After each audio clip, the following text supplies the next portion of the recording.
तो hello, welcome आप सभी का आपके चैप्टर नंबर 18 में। और ये आपकी इस वीडियो लेक्चर सीरीज़ का लास्ट चैप्टर है। और इस लास्ट चैप्टर का जो टाइटल है वो है शिक्षण में सूचना तकनीकी एवं ई लर्निंग का परिचय।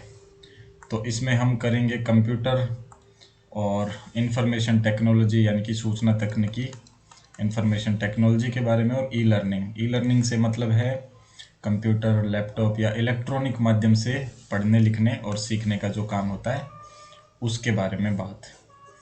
तो ये आपका जैसे कि मैंने बताया लास्ट चैप्टर है। और लास्ट चैप्टर के साथ ही आपके वीडियो लेक्चर सीरीज़ और आपका सिलेबस यहाँ पे कंप्लीट हो जाएगा और इसको हम अच्छे से करते हैं। वैसे हमने वीडियो 1 से वीडियो 17 तक सारे ई लर्निंग के माध्यम से ही चैप्टर के हमने जो किए हैं वो कैसे किए हैं, ऑनलाइन वीडियो के माध्यम से। तो ई लर्निंग होती क्या है? यही होती है जो हमने लेक्चर 1 से लेक्चर 17 या लेक्चर 17 तक किया है। तकनीकी माध्यम ऑनलाइन या फिर डिजिटल उपकरणों के माध्यम से जो पढ़ाई लिखाई होती है उसी को ई लर्निंग बोलते हैं। तो चलिए फिर शुरू करते हैं इस चैप्टर को। कंप्यूटर एक इलेक्ट्रॉनिक डिवाइस है जो डेटा एक्सेस, प्रोसेस और स्टोर का परिणाम देता है। कंप्यूटर एक ऐसा इलेक्ट्रॉनिक डिवाइस है जो क्या करता है? डेटा एक्सेस करता है। हम मतलब डेटा, ये जैसे मान लो कंप्यूटर है, इसमें हम डेटा डालते हैं तो वो डेटा की एक्सेस हो गई। फिर वो उसको प्रोसेस करता है अपने हिसाब से, और फिर अगर हम उसको चाहें तो स्टोर भी कर सकते हैं और वो उसकी रिजल्ट देता है। तो ये कंप्यूटर की प्रोसेस है जो हमें यहाँ पे शॉर्ट में जानने को मिल रही है। कंप्यूटर शब्द की उत्पत्ति लैटिन भाषा के कंप्यूट शब्द से हुई है जिसका अर्थ है गणना करना। अब कंप्यूटर अपने आप में एक शब्द है ना, कंप्यूटर। तो कंप्यूटर शब्द कैसे बना? COMPUTER, computer. तो ये शब्द है इंग्लिश भाषा का। कौन सी भाषा का? इंग्लिश का। और ये शब्द बना किससे है? COMPUTE से, जो किस भाषा का शब्द है? लैटिन भाषा का शब्द है। और इसका मतलब क्या है?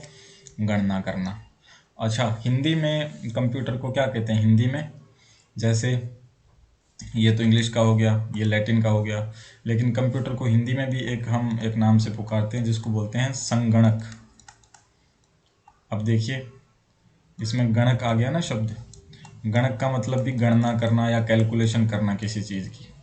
तो संगणक बोलते हैं हम कंप्यूटर को। और इससे पहले कि हम वीडियो में आगे बढ़ें, आपसे मैं अपील करना चाहूँगा कि आप चैनल को सब्सक्राइब कर लीजिए, वीडियो को लाइक करिए और कमेंट करके ज़रूर बताइए कि आपको ये वीडियो लेक्चर सीरीज़ कैसी लगी। और इस वीडियो के बारे में भी आप अपने विचार कमेंट्स में लिख सकते हैं।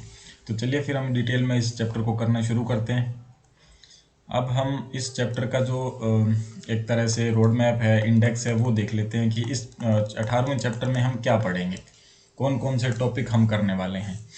तो देखिए, यह अध्याय कंप्यूटर के क्रमिक विकास यानी कि कंप्यूटर कहाँ से शुरू हुआ। ऐसा तो है नहीं कि आज जो कंप्यूटर हम देख रहे हैं, पहले दिन से ही जब कंप्यूटर बनना शुरू हुआ, कंप्यूटर का विकास शुरू हुआ, उस तकनीक पे काम करना शुरू किया गया, तो ऐसा तो नहीं था। कुछ अलग रूप में रहा होगा। तो समय के साथ साथ इसका विकास कैसे हुआ, उसके बहुआयामी उपयोग। आज तो ऐसी कोई जगह है ही नहीं जहाँ पे कंप्यूटर का उपयोग नहीं हो रहा। मेडिकल फील्ड में कंप्यूटर का उपयोग होता है, शिक्षा के फील्ड में उपयोग होता है, तकनीक में, खोज में, हर जगह मतलब कंप्यूटर है ही है किसी न किसी रूप में। तो ये इसमें हम सीखेंगे कि बहुआयामी मतलब बहुत सारी अलग अलग जगह पे कंप्यूटर का इस्तेमाल होता है। उसके बाद एक विस्तृत प्रमाण। हम बुनियादी परिभाषा से शुरू होकर जटिल सुपर कंप्यूटिंग और इनपुट यंत्रों तक की यात्रा करेंगे। नॉर्मल आम भाषा में हम समझेंगे कंप्यूटर क्या है, इसका उपयोग क्या है, और कहाँ तक समझेंगे सुपर कंप्यूटर और उसकी जटिल प्रोसेसिंग सिस्टम तक हम समझने की कोशिश करेंगे आपके चैप्टर नंबर 18 में, इस चैप्टर में। तो हमारा पहला पॉइंट क्या है? पहला पॉइंट है कंप्यूटर की परिभाषा। प्रमाणिक स्रोतों से कंप्यूटर का अर्थ और 8 अक्षरों का विस्तृत विश्लेषण हम करेंगे। कंप्यूटर शब्द जो है, जैसे हिंदी में इंग्लिश में COMPUTER, इसमें 8 ये कैरेक्टर हैं, 1 2 3 4 5 6 7 8। तो इसमें हर एक का अपना अपना कुछ मतलब है, उसको हम करेंगे। पहला हमारा पॉइंट ये है। दूसरा पॉइंट ये है कंप्यूटर काम कैसे करता है। कंप्यूटर की कार्य प्रणाली को हम समझेंगे, तो जिसमें इनपुट, प्रोसेस और आउटपुट। फिर स्टोरेज का चक्र और डेटा का प्रवाह हम समझेंगे। इनपुट क्या है, प्रोसेस क्या है, आउटपुट और स्टोरेज ये सब क्या है, इन सबको समझते हुए हम इसका पॉइंट नंबर 2 करेंगे। उसके बाद इस चैप्टर में तीसरा पॉइंट जो है वो है ऐतिहासिक विकास, यानी कंप्यूटर का जो निर्माण है। कंप्यूटर पहली बार किसी ने सोचा होगा ना कि ऐसा हमें कोई मशीन बनानी है कंप्यूटर जैसी, तो वो कहाँ से शुरू हुआ।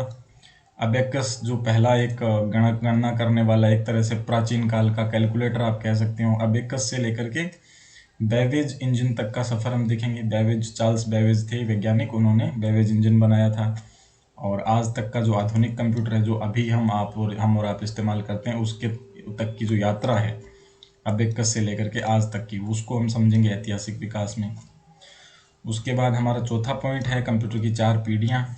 तो कंप्यूटर की 4 पीढ़ियाँ अब तक आ चुकी है, पहली पीढ़ी, दूसरी और तीसरी जो अभी चल रही है। इसमें कौन कौन से उपकरण लगे थे, किस पीढ़ी में, कौन सी पीढ़ी कब से कब तक चली थी, इसको समझते हुए हम डिटेल में करेंगे हर पीढ़ी को। और उसमें आपको ये भी पता लगेगा कि किस पीढ़ी में क्या क्या विकास हुआ और किस किस वैज्ञानिक ने क्या क्या आविष्कार करके महत्वपूर्ण भूमिका इसके विकास में निभाई थी। अब पांचवा इस चैप्टर का टॉपिक होगा विशेषताएं और उपयोग। वैसे तो आप सभी जानते हैं कंप्यूटर के क्या क्या उपयोग होते हैं, फिर भी हम किताबी भाषा में आपके सिलेबस के हिसाब से इसको समझेंगे। तो इसकी विशेषताएं और उपयोग देखेंगे, जिसमें विशेषता इसकी क्या है, स्पीड। एक तो कंप्यूटर बहुत स्पीड में काम करता है, और सटीकता, बहुत सही काम करता है, गलती नहीं करता है कंप्यूटर। भंडारण क्षमता है, मतलब इसमें चीज़ें फीड करके रख सकते हैं बहुत लंबे समय तक, और मतलब एक तरह से सेव करके कुछ भी छोड़ दो तो वो उसमें पड़ा रहेगा, भूलता नहीं है कंप्यूटर किसी चीज़ को। और अन्य अलग अलग क्षेत्रों में उपयोग इसके देखेंगे, एप्लीकेशंस देखेंगे। इसके बाद छठा और अंतिम जो टॉपिक आता है वो है वर्गीकरण इनपुट और आउटपुट डिवाइस का। जैसे एनालॉग कंप्यूटर क्या होता है, डिजिटल कंप्यूटर क्या होता है, हाइब्रिड कंप्यूटर क्या होता है, तथा विस्तृत इनपुट यंत्रों का अध्ययन हम समझेंगे। इनपुट यंत्र क्या होते हैं, जैसे माउस और कीबोर्ड आपने सुना होगा कि इनपुट यंत्र हैं, इनपुट हार्डवेयर हैं। अब देखिए उद्देश्य क्या है इसके, छात्रों को तकनीकी साक्षरता प्रदान करना ताकि वे ई लर्निंग के युग में सूचनाओं का सही प्रसंस्करण सीख सकें, इन्फॉर्मेशन का सही तरीके से प्रोसेसिंग करना बच्चे सीख सकें। इसके लिए आपको ये चैप्टर करवाया जा रहा है।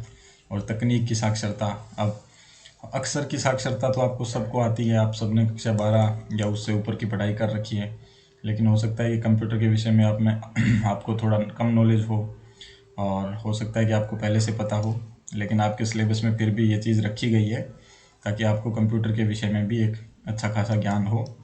तो इसके लिए ये है। तो अब तक हमने क्या समझा कि कंप्यूटर क्या है, कौन सी भाषा से वो उसका कंप्यूटर शब्द का निर्माण हुआ, हिंदी में हम इसको क्या कहते हैं, और इसका काम क्या है, कितनी पीढ़ियाँ होती है, डिटेल में देखा।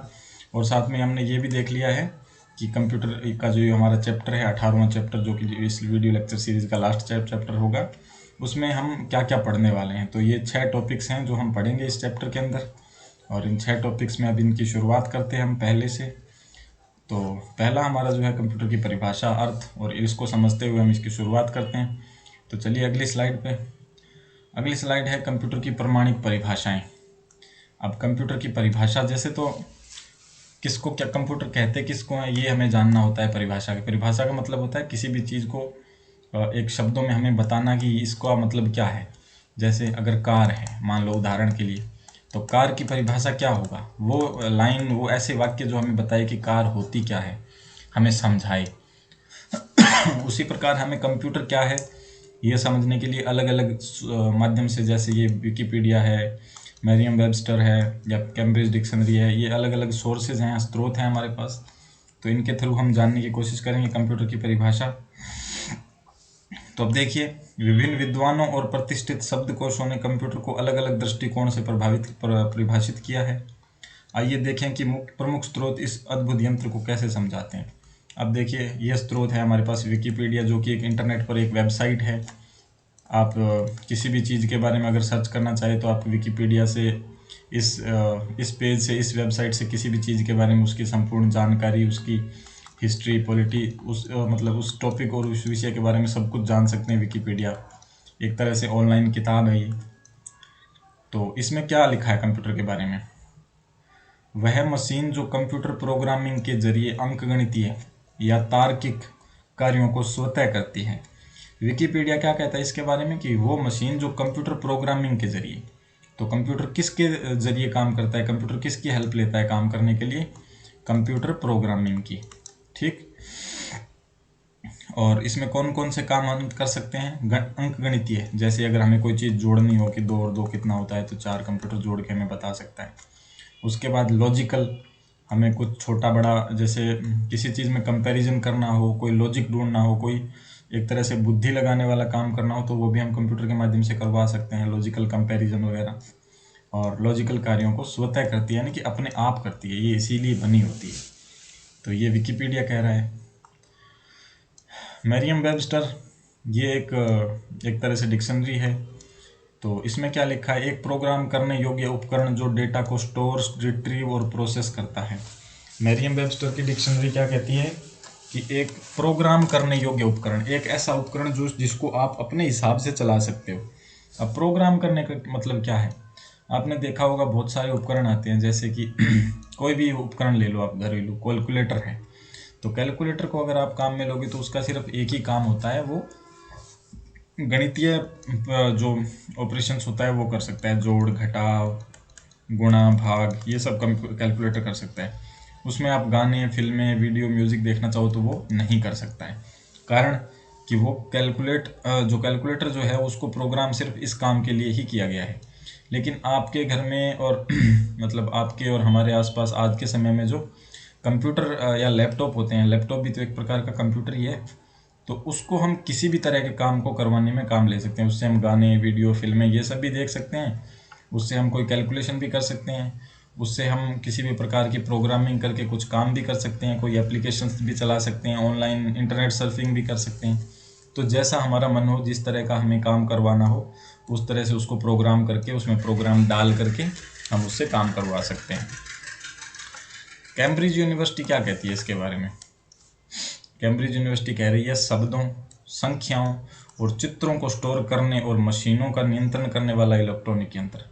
कैम्ब्रिज यूनिवर्सिटी कह रही है शब्दों को, यानी कि वर्ड्स को, जो शब्द हमारे पास हम जानते हैं, शब्द भाषा में शब्द होते हैं, उनको, संख्याएं यानी कि नंबर्स को, नंबर्स 1 2 3 4 5 0, ये सब नंबर्स होते हैं, तो इनको, और चित्रों को यानी कि फोटोज़ को, फोटो या वीडियो को स्टोर करना और मशीनों को नियंत्रित करने वाला इलेक्ट्रॉनिक यंत्र है। ये चित्रों को, संख्याओं को, शब्दों को एक तरीके से अपने आप में स्टोर करके फीड करके रख सकता है और मशीनों को कंट्रोल कर सकता है। मशीनों से कंट्रोल करने से क्या मतलब है? अगर आप एक प्रिंटर को अपने कंप्यूटर से कनेक्ट करते हो तो वो उस प्रिंटर को कंट्रोल कर सकता है, उसको प्रिंटर को डायरेक्ट कर सकता है कि आपको क्या काम करना है, क्या नहीं करना है। तो ये है इसका डिक्शनरी ऑफ कैम्ब्रिज डिक्शनरी के अनुसार इसकी परिभाषा। अब इन सभी परिभाषाओं में एक समानता है। क्या समानता है? कंप्यूटर एक प्रोग्राम योग्य मशीन है जो डेटा को संसाधित करती है और परिणाम प्रदान करती है। इन सब से हमें क्या सीखने को मिल रहा है? इन सारी परिभाषाओं में एक ही बात बताई गई है, दूसरे शब्दों में घुमा फिरा के। शब्द इसमें कुछ और हैं, दूसरी वाली में कुछ और हैं, लेकिन कुल मिलाकर के बात वही सामने आ रही है कि कंप्यूटर एक ऐसी मशीन है जिसको आप प्रोग्राम कर सकते हो और अपने हिसाब से अपने काम में ले सकते हो। तो अब चलिए हम देखते हैं अगली स्लाइड, जिसमें कंप्यूटर के जो 8 महत्वपूर्ण शब्द हैं उसका हम अर्थ समझेंगे। तो देखिए, हमने शुरू में ही किया था कि कंप्यूटर में ये 8 वर्ड्स हैं जो कहाँ से आए हैं? लैटिन भाषा से, लैटिन भाषा के कंप्यूट से आए हैं, COMPUTE से आए हैं। अब जो कंप्यूटर शब्द है इसमें ये 8 लेटर हैं, जिसमें COMPUTER, ठीक है। तो इन 8 का मतलब समझते हैं। देखो, सी का मतलब है कॉमन, कॉमन का मतलब होता है सामान्य। दूसरा शब्द जो लेटर है वो है ओ का मतलब ऑपरेटिंग, सामान्य, ऑपरेटिंग। एम का मतलब मशीन, मशीन भी हिंदी में मशीन का मतलब मशीन होता है।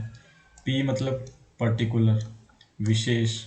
यू मतलब यूज्ड, यानी कि उपयोग करने योग्य या उपयोग किया गया। टी मतलब ट्रेनिंग, ट्रेड और ट्रेडिशन, प्रशिक्षण, व्यापार और परंपरा। ई मतलब एजुकेशन, शिक्षा। आर मतलब रिसर्च, यानी कि अनुसंधान। तो ये इसके 8 वर्ड हैं और इन 8 वर्ड से ये इंग्लिश के शब्द बनते हैं पूरे शब्द, और ये वाले हिंदी के शब्द बनते हैं। तो कंप्यूटर में जैसे इन एक एक शब्द को देखकर हम अगर इसकी परिभाषा देखनी चाहें तो सामान्य ऑपरेटिंग मशीन है। एक ऐसी सामान्य ऑपरेटिंग मशीन जिसका विशेष उपयोग है। किस चीज़ में विशेष उपयोग है? प्रशिक्षण में, किसी को ट्रेनिंग देने में, व्यापार करने में, परंपरा में, कल्चर में, शिक्षा में और अनुसंधान में। तो ये एक सामान्य ऑपरेटिंग मशीन है कंप्यूटर एक इस प्रकार की, जिसका इन सभी फील्ड में, इन सभी कामों में हमें उपयोग आता है। ठीक है, तो ये हो गई इसकी वर्ड्स के अनुसार परिभाषा। अब क्या है, यह विश्लेषण दर्शाता है कि कंप्यूटर एक सामान्य ऑपरेटिंग मशीन है जो प्रशिक्षण, शिक्षा और अनुसंधान के विशेष उद्देश्यों के लिए उपयोग की जाती है। ओके, और ये आपने इसका स्पेलिंग तो आपको याद ही होगी कंप्यूटर की, उसके साथ आपकी हर वर्ड की ना फुल फॉर्म आपको याद करनी है और उसका मतलब क्या है ये भी आपको देखना है। तो ये आप इसको याद कर लेना एक बार। वैसे तो बहुत सिंपल है, एक दो बार करोगे तो आपको आराम से याद हो जाएगी। ये आपके एग्जाम में आ सकता है, इंपॉर्टेंट चीज़ है। अब हम देख लेते हैं अगला स्लाइड, जिसमें कंप्यूटर कैसे कार्य करता है ये समझ रहे हैं। तो देखिए, कंप्यूटर एक व्यवस्थित प्रक्रिया के माध्यम से डेटा को परिणाम में बदलता है। क्या करता है कंप्यूटर? मान लो ये डब्बा एक कंप्यूटर है, इसमें 3 प्रोसेस होती है, ये इनपुट। अब बाहर से कंप्यूटर को हमें बताना तो पड़ेगा ना कि हमें काम क्या करवाना है अपने आप से। उसको अपने आप से तो पता नहीं लगेगा, खुद से तो उसको पता नहीं चलेगा कि उसको हमें क्या काम, क्या ज़रूरत है कंप्यूटर की। तो हमें उसमें कुछ इनपुट देना पड़ेगा, है ना। जैसे कि कीबोर्ड होता है जो इस तरह का ये यंत्र है, इसमें हमने कोई बटन दबाया, तो ये बटन मान लो हमने F1 दबाया, यहाँ पे कीबोर्ड में बटन होता है, तो इसका मतलब होता है हेल्प। वैसे अभी आपको एग्जांपल के लिए बता रहा हूँ, ये याद रखने की ज़रूरत नहीं है, आगे हम इसको अलग से करेंगे। तो हेल्प दबाने से जो भी प्रोग्राम हमारे सामने खुला होगा उसका हेल्प मेन्यू खुल जाएगा, उस प्रोग्राम की हेल्प के बारे में हमें हमारे सामने स्क्रीन पे डिटेल्स आ जाएंगी। तो सबसे पहले इनपुट होती है, इनपुट जाने के बाद चीज़ें अंदर प्रोसेस होती है और फिर उसका आउटपुट निकलता है। इन मतलब अंदर, तो इनपुट जहाँ भी आ जाए उसका मतलब है अंदर हम डाल रहे हैं कुछ जानकारी। और उसके बाद होती है प्रोसेस, यानी कि जब अंदर जानकारी डालेंगे तो उसके दिमाग में, कंप्यूटर के अंदर कुछ प्रोसेस, कुछ प्रक्रिया होगी, उसके बाद ही तो हमें अपना रिजल्ट मिलेगा। ये प्रोसेसिंग होने के बाद हमें मिलता है आउटपुट। ठीक है, आउटपुट का मतलब बाहर हमें अपने जो रिजल्ट चाहिए था वो मिल गया। ठीक है, अब उदाहरण के लिए मान लीजिए हमने ये कंप्यूटर है, इसमें इनपुट डाला 2+2, तो कंप्यूटर अपनी भाषा में इसको प्रोसेस करेगा और हमें आउटपुट में क्या दे देगा? 4। तो ये प्रोसेस है। वैसे यहीं पे दिया हुआ, इसमें IPO cycle, input process out, जैसे IPO वर्ड है ना ये, तो इसमें देखिए इनपुट, I मतलब इनपुट, O मतलब P मतलब प्रोसेसिंग और O मतलब आउटपुट। तो ये IPO साइकिल होता है। साइकिल मतलब एक चक्र होता है, input processing output, input processing output, ऐसी चीज़ें चलती रहती हैं। सबसे पहला पॉइंटर है। और हाँ, इसमें स्टोरेज भी महत्वपूर्ण भूमिका निभाती है। अगर चीज़ें उसमें स्टोर ही नहीं होती, बिल्कुल खाली हो कंप्यूटर, या फिर कोई चीज़ें अगर हम उसमें स्टोर ही नहीं कर पाए, उसमें फीड नहीं कर पाए, तो वो भी अच्छे से काम नहीं करेगा, हमें जानकारी के बारे में पता नहीं चल पाएगा। तो स्टोरेज भी कंप्यूटर में महत्वपूर्ण चीज़ होती है, इसको भी आपको याद रखना है। तो IPO को आपको पता लग गया, इनपुट, प्रोसेसिंग और आउटपुट। उसके बाद हम देखते हैं इनपुट को। तो इनपुट में क्या है? डेटा को स्टोर या प्रोसेस करने के लिए कंप्यूटर में डालना। अब डेटा हम कंप्यूटर में क्यों डालते हैं? इसके 2 कारण होते हैं। एक तो हमें कुछ काम करवाना है, प्रोसेस करवाना है। जैसे हमने अगर 2 और 2 डाला, हमें पता है 2 और 2 हमें जोड़ करवाना है, उदाहरण के लिए बता रहा हूँ, वैसे इतना सिंपल कंप्यूटर से कौन करवाता है। 2 और 2 अगर हम कंप्यूटर में डालते हैं तो हम क्यों डालते हैं इसको? हम इसको प्रोसेस करवाने के लिए डालते हैं, क्योंकि हमें इसका जोड़ चाहिए, कि हमें निकाल के दो कि इसका जोड़ क्या आता है। तो अगर हम 2 डालते हैं तो वो अंदर जाएगा, इनपुट हो गया ये 2+2। उसके बाद हम इसको, अगर हम कोई गाना या कोई मूवी उसके अंदर डालते हैं तो क्यों डालेंगे? हम उसके अंदर स्टोर करने के लिए डालेंगे। कोई फ़ोटो खींच कर कंप्यूटर के अंदर डालेंगे तो स्टोर करके डालेंगे। तो इनपुट 2 कारणों से डालते हैं, एक तो प्रोसेस करवाने के लिए या फिर डेटा को स्टोर करने के लिए, यानी कि उसके अंदर फीड करने के लिए। अब दूसरा जो पॉइंट है वो होता है स्टोरेज का। भविष्य के उपयोग के लिए डेटा को सुरक्षित करना। मान लो आपने कोई अपने कैमरा से या फ़ोन से फ़ोटो खींची और वो आपने अपने कंप्यूटर के अंदर डाल दी, तो वो आपने क्यों डाली? आपने उसका प्रोसेस तो करवाना नहीं है कुछ, क्योंकि वो तो फ़ोटो तैयार है अपने आप में, मतलब फाइनल प्रोडक्ट है, उसको प्रोसेस या फिर किसी तरह से करवाने की ज़रूरत है नहीं। हम उसको इसलिए डालते हैं कि फ्यूचर में हमें काम आए, भविष्य में वो हमें अगर ज़रूरत हो तो वो हमें मिल जाए उसके अंदर। तो ये स्टोरेज होती है। अब ये प्रक्रिया होती है प्रोसेसिंग की। हमने यहाँ इनपुट में दो चीज़ें देखी है ना। इनपुट में एक तो होता है प्रोसेसिंग करवाने के लिए, यानी हमें कुछ काम करवाना हो, जैसे 2 और 2 को जोड़ करके हमें 4 बनवाना है, तो उसके लिए हम डालेंगे। दूसरा हम स्टोरेज के लिए डालेंगे। तो अगर हमें आउटपुट चाहिए तो उसके लिए हमें कंप्यूटर से प्रोसेस करवानी है, तो वो जो प्रक्रिया कंप्यूटर के अंदर होती है इनपुट डालने के बाद, उसको हम प्रोसेसिंग बोलेंगे। ठीक है। अब निर्देशों के अनुसार डेटा पर गणना और संचालन करवाना क्या होता है, प्रोसेसिंग होती है। हम जो इनपुट देते हैं कि क्या करवाना है, देखिए जैसे निर्देश का मतलब क्या है कि हम 2+2 डालेंगे तो 4 आएगा, और अगर हम 2 × 2 डालेंगे या 2/2 डालेंगे तो 1 आएगा ना। तो निर्देश, तो ये निर्देश है कि करना क्या है, ये जो निशान है इस तरह से हमें निर्देश देंगे तभी तो डेटा उस हिसाब से प्रोसेस करेगा कंप्यूटर। फिर होता है फाइनल चीज़ आउटपुट। अगर जो हमने डिटेल मांगी है, जिस प्रकार 2 तरह के आउटपुट थे, इनपुट थे हमारे पास, एक तो हमें प्रोसेस करवाने के लिए इनपुट कर रहे थे, दूसरा हम स्टोरेज करवाने के लिए, स्टोर करवाने के लिए इनपुट कर रहे थे। वैसे भी आउटपुट ही 2 ही प्रकार का होता है। एक वो आउटपुट होता है जो हमें प्रोसेसिंग के बाद मिलता है, और दूसरा होता है स्टोरेज के बाद। एक तो जैसे हमने फ़ोटो खींच के डाली है तो वो स्टोर करने के लिए डाली है, तो उसको मान लो कभी निकालना पड़ा तो वो प्रोसेसिंग वाला आउटपुट हो गया, नहीं वो स्टोरेज वाला आउटपुट हो गया। और प्रोसेसिंग वाला आउटपुट जैसे हमने कुछ काम करवाने के लिए कंप्यूटर को दिया और वो अगर हमें करके वापस देता है तो वो प्रोसेस वाला आउटपुट हो गया, तो आउटपुट इसको बोलते हैं। अब हम देख लेते हैं अगली स्लाइड, और उससे पहले हमारे पास ये नोट है। जब आप कीबोर्ड पर टाइप करते हैं तो इनपुट होता है। ठीक है, हमें पता है कीबोर्ड से कोई बटन दबाते हैं तो वो अंदर जाता है कंप्यूटर के ना, तो उसको हम इनपुट बोलेंगे। उसके बाद वह डेटा रैम में स्टोर होता है। रैम आगे समझेंगे हम, रैम और रोम को, रीड ओनली मेमोरी या रैंडम एक्सेस मेमोरी। तो स्टोरेज होता है ये, सीपीयू इसे प्रोसेस करता है। ये प्रोसेसिंग का पार्ट कहाँ होता है, सीपीयू के अंदर। और मॉनिटर पर परिणाम दिखाता है, आउटपुट होता है। मॉनिटर क्या है, आउटपुट डिवाइस है। मॉनिटर जो टीवी जैसा लगा होता है ना कंप्यूटर में, या फिर लैपटॉप में जो स्क्रीन होती है उसको हम मॉनिटर बोलते हैं। तो वहाँ पे हमें रिजल्ट दिखता है। अब हम अगली स्लाइड में देखेंगे कंप्यूटर का इतिहास, कि कंप्यूटर कब हुआ, कैसे इसका शुरुआत हुई, कंप्यूटर की ज़रूरत हमें क्यों पड़ी, कंप्यूटर कैसे बना, और कंप्यूटर के भविष्य में इतिहास में क्या क्या चीज़ें हुई। तो देखिए, प्राचीन काल में मानव ने गिनती के लिए उंगलियों, पत्थरों, हड्डियों का उपयोग किया। उंगलियों का इस्तेमाल तो हम आज भी करते हैं ना, चीज़ें गिनने के लिए, 1 2 3 4 ऐसे हम गिनते हैं ना उंगलियों पे, तो उसका इस्तेमाल पुराने समय में से भी इंसान करता आ रहा है। उसके बाद हमने पत्थरों का भी उपयोग किया, 1 2 3 ऐसे। पुराने समय में मतलब जैसे कोई चीज़ गिननी होती है तो कुछ एक पत्थर उठा लिए, फिर एक हाथ से गिन करके वो पत्थर दूसरे हाथ में डाल लिए कि इतने हो गए, 10 20 25। उसके बाद हड्डियों का भी उपयोग, जो आदि मानव का समय था उसमें हम हड्डियों का भी उपयोग करते थे। और धीरे धीरे यांत्रिक गण उपकरणों का विकास हुआ। धीरे धीरे ऐसे मशीन बनने लगी, ऐसे टूल बनने लगे। जैसे एक उदाहरण के लिए शुरू में हमने देखा था ना अबेकस, तो अबेकस एक गिनती करने के लिए एक मशीन थी, और जो आधुनिक कंप्यूटर की नींव बने। अब सबसे पहले हमें ज़रूरत महसूस हुई कि हमें गिनती करने के लिए, कैलकुलेशन करने के लिए इस प्रकार की कोई मशीन चाहिए, है ना। तो ये उपकरण ऐसे बनने लगे, और जब शुरुआत में हमें इस प्रकार की ज़रूरत महसूस हुई कि हमें गिनती करने के लिए, कैलकुलेशन करने के लिए ऐसा कोई उपकरण चाहिए। जैसे कैलकुलेटर भी तो अपने आप में एक कंप्यूटर ही है, इनपुट लेता है, प्रोसेस करता है, फिर आउटपुट देता है। मान लो हम उसको कंप्यूटर नहीं कहते, पर वो एक कंप्यूटर का ही रूप है।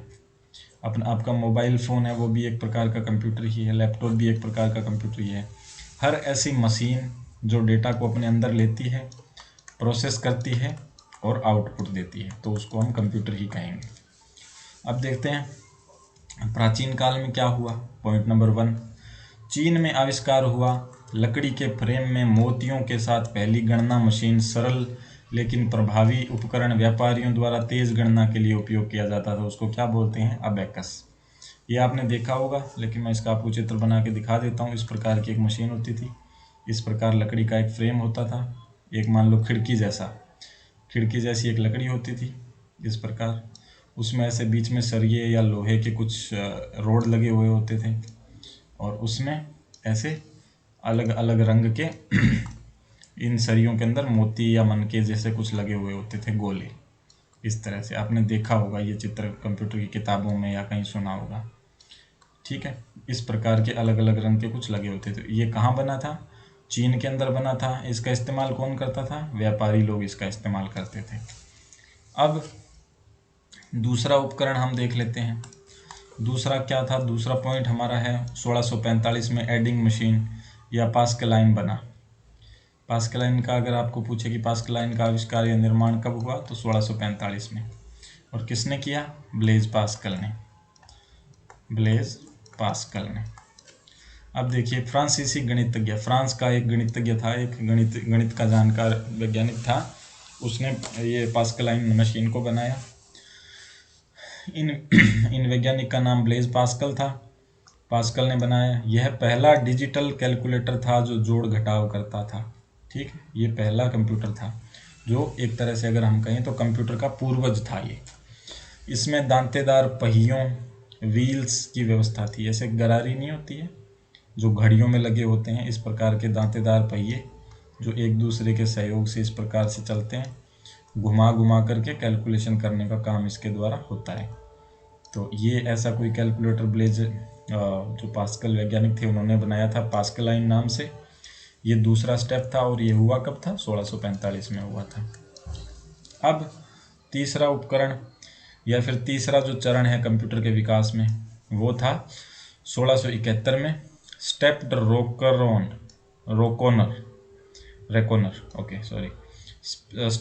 रेकोनर ने ये जो मशीन थी ये बनी थी, देखिए 1671 में।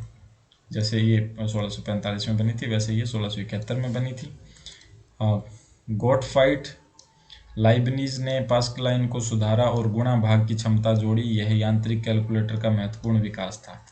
तो ये जो था स्टेप्ड रिकॉनर, ये जो 1645 में जो पास्कलाइन बना था ना, इसका ही सुधार किया गया वर्जन था, इसका बड़ा रूप था। इसमें जो 1645 ब्लेज पास्कल वाली जो मशीन थी उसको सुधार करके 1671 में उसमें भाग और गुणा करने की क्षमता जोड़ दी गई और ये इसको ज़्यादा अच्छे से सुधरा हुआ वर्जन बनाया 1671 में। बनाया किसने?